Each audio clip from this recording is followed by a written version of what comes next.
আসসালামু আলাইকুম ওয়ারহমাতুল্লাহ। বেহুদা টাকা নষ্টকারী, বেহুদা সময় নষ্টকারী শয়তানের ভাই। তাদেরকে শয়তানের সাথে একত্র করে জাহান্নামে নিক্ষেপ করা হবে। তাই অনর্থক সময় নষ্ট করা কারো উচিত নয়। অনেকে লুডো খেলে, দাবা খেলে, বেহুদা গল্প করে সময় নষ্ট করে। বেহুদা পানি ফেলে দেয়, ভাত তরকারি ফেলে দেয়, বেহুদা গ্যাসের চুলাটা জ্বালিয়ে রাখে। এগুলোর হিসাব দিতে হবে আল্লাহর কাছে। টাকা পয়সার চেয়েও সময়ের মূল্য অনেক বেশি।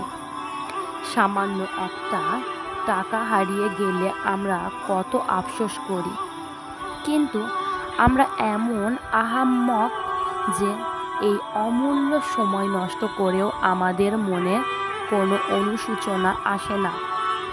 তাই এই সময়গুলো কাজে লাগিয়ে দেওয়ার জন্য সবে সতর্ক দৃষ্টি রাখা একান্ত প্রয়োজন। জীবনে সময়ের সদ্ব্যবহার করা কত সাধারণ মানুষ জগতে প্রতিষ্ঠা লাভ করেছে, আর বৃথা সময় নষ্ট করে কত প্রতিভাবান লোক জীবনে ব্যর্থ হয়েছে তার সীমা নেই। যারা সময় নষ্ট করে তারা কাজ করার সময় পায় না বলে অভিযোগ করে, অথচ যে লোক সময়ের সদ্ব্যবহার করে সে হাসি মুখে সব কর্তব্য সমাধা করে জীবনের প্রতিষ্ঠা লাভ করতে পারে, আর আখিরাতেও জান্নাতুল ফেরদাউস সোনার রাজপুরী দখল করতে পারে। তাই তো শেখ শাহী রহমাতুল্লাহ বলেন, মাকুম তাকিয়াই বর উমরেনা ফাজিয়ান মুবাস আইমান আজ বাজিয়ে রোজেয়ান। কালের উপরে ভরসা না করো কখনো, হঠাৎ আসিবে কাল তোমার সময়। তাই সময় কাল বড় নিষ্ঠুর যে সে কেবল দৌড়াতে থাকে সামনের দিকে, কেউ সময়কে বাধা দিয়ে রাখতে পারে না।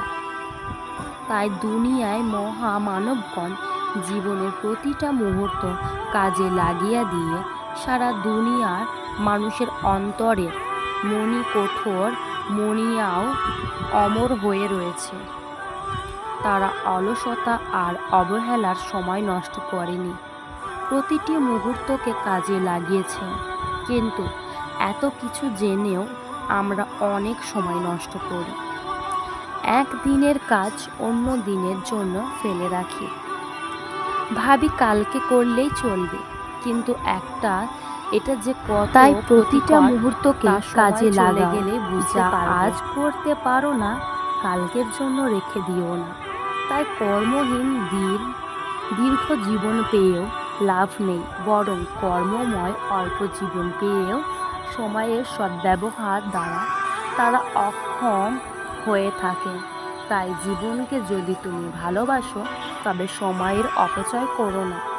তাই ফরাসি কবি বলেন, হে খবিস কম বখত, তুমি আজ দুনিয়ার গাফিলতকে মহব্বতে মজিয়া রইয়াছিল। তোমার গর্দানের উপর মালাকুল মউত বাঘের ন্যায় খাপ ধরিয়া রয়েছে তোমাকে নিবার জন্য। তুমি তো সেই দিকে লক্ষ্য করো না। তোমার হায়াত পানির স্রোতের মতো বহিয়া চলতেছে, এই পানির স্রোত আর ফিরিয়া আসবে না।